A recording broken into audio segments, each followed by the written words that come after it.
Learning to code was hard until I did these 3 things. Yeah, I was stuck, I was overwhelmed, and sometimes I didn't even think that I was gonna be able to learn it at all. But things suddenly changed when I started doing these 3 simple shifts. Let me walk you through them. Maybe they'll help you too. Hey, I'm Johnny. I was in sales for over 15 years. I moved over to software engineering. I did it without having a CS degree, and now I have a flexible schedule. I get to see my family all the time, and I just love what I do. So welcome, and let's jump right in.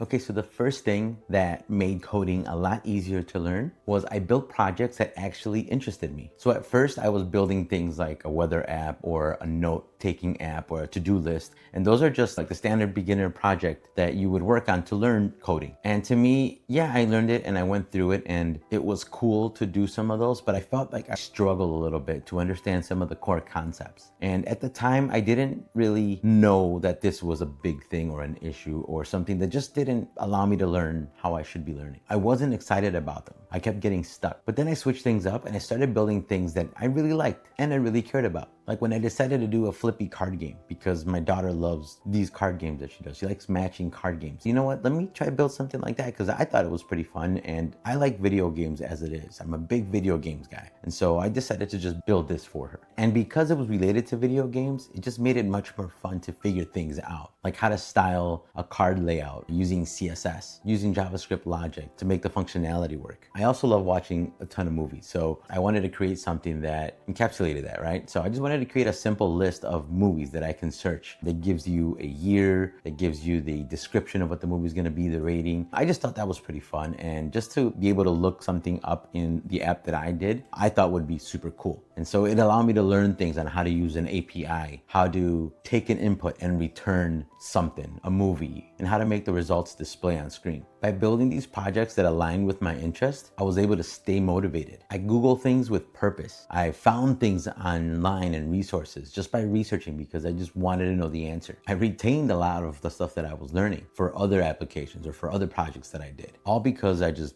really enjoyed the project. Most importantly, a lot of developers and a lot of software engineers will tell you this, is there's a lot of projects that you start, but you just don't actually finish it. And you get stuck or you just leave it as be. But because I was interested in these projects and I really wanted to see them through, I actually finished them and I got a finished product. At the most basic level, you can match a card and you can flip your card. Later on, I decided to add like a scoreboard or some points if you're playing with a friend or something on there, but I try to get it done. So pick projects that match with your interests and your passions. Think about what you really like. I like video games. I like music. I like movies. Maybe you like sports. Maybe you like cooking. Try to pick something. Think about what your interests are and your passions are and focus on that. Find a project or something that you can build that would be pretty cool, that would interest you, and just run with it. When you're genuinely interested, you'll push through the hard stuff. Hey everyone, I hope you're liking the video so far. If you want my full resources and the tools that I use in my path to software engineering, you can check that out in the link below. I'm gonna go ahead and tag that up. It tells you the projects that I build, the YouTube videos that I watched, and talks a little bit about Scrimba, one of the learning resources that really taught me the fundamentals. I appreciate it as always. Let's get back to the video. The second thing that made learning to code a lot easier was interest in your passions. I stopped comparing myself to other developers. Now this one really gets in your head. I know it got in my head. I remember going through YouTube and finding developers just knowledgeable in the field, and I wanted to learn from them, definitely look up to a lot of them, but I found myself that I was comparing myself to them, and that's something that I shouldn't have done. I used to scroll thinking like, oh man, I'll never be that good. I'm just so far behind, like why am I gonna keep trying? Man, they got so many followers, I can't even display a nav bar. That mindset really killed my motivation. It killed me trying to learn to code. It triggered imposter syndrome all the way, and it just in reality made me feel like I just didn't belong. But then somebody at my bootcamp shared this with me. Do not compare your chapter 1 to somebody else's chapter 20. And that just made so much sense. Everyone starts as a beginner. If you're a senior dev, there was a point that you started as a beginner. And being able to think that through and just understand that phrase really resonated with me. And so that allowed me to let go of that feeling of comparing myself to other people or comparing myself to other developers. Everyone starts from zero. The developers that I was aspiring to be have been coding for years. Once I accepted that, I focused on my growth, on the learning, on really trying to figure out the core concepts. I honestly stopped falling behind and began focusing on the little wins that I was actually accomplishing. And that just kept my motivation going and just stayed positive the entire time I was learning. Really take this in. You're not in a race. Your only competition is yesterday's version of you. Don't compare yourself. Focus on your own path. Number 3, I stuck with one tech stack at a time. Early on, I was trying to learn it all. HTML,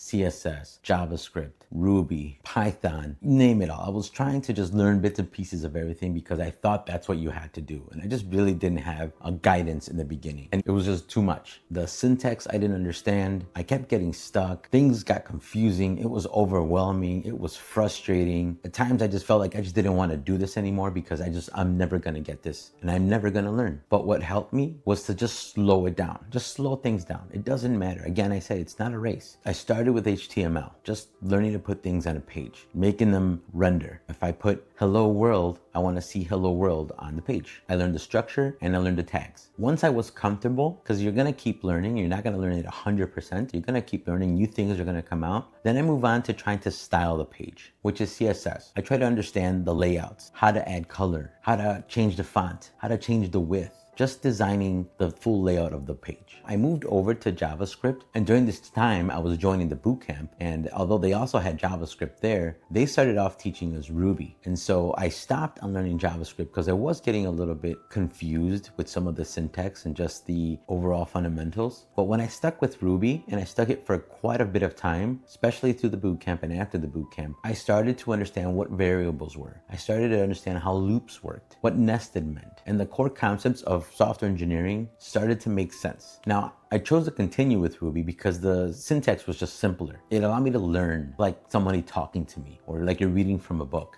Because it was easy and simple, I just continued to learn, making sure that I understand what loops were, what variables are, what objects are. Once I got those core concepts and I had a good understanding, I moved on to JavaScript, at which point it became much easier to learn and it just started to make sense. So don't try to learn everything at once. It's just not gonna work. It's gonna be hard, it's gonna be difficult, overwhelming. Stick to one language or stack, focus on the fundamentals and grow from there. So learning to code was hard until I did these three things. I built projects that I really cared about. I stopped comparing myself to other developers and I focused on one tech stack at a time. If you're just starting out, take it one step at a time. Build things you like. Think of your passions, think of your interests. Definitely be kind to yourself. Give yourself a break. You're learning things that you have never done before and it can be confusing. Ask a lot of questions and just keep going. Let me know in the comments what's one project that you're excited to start building. And if this helped you, hit that like button, hit subscribe, follow me. I'm going to share some more things and check out this video here about the lessons I learned my first year.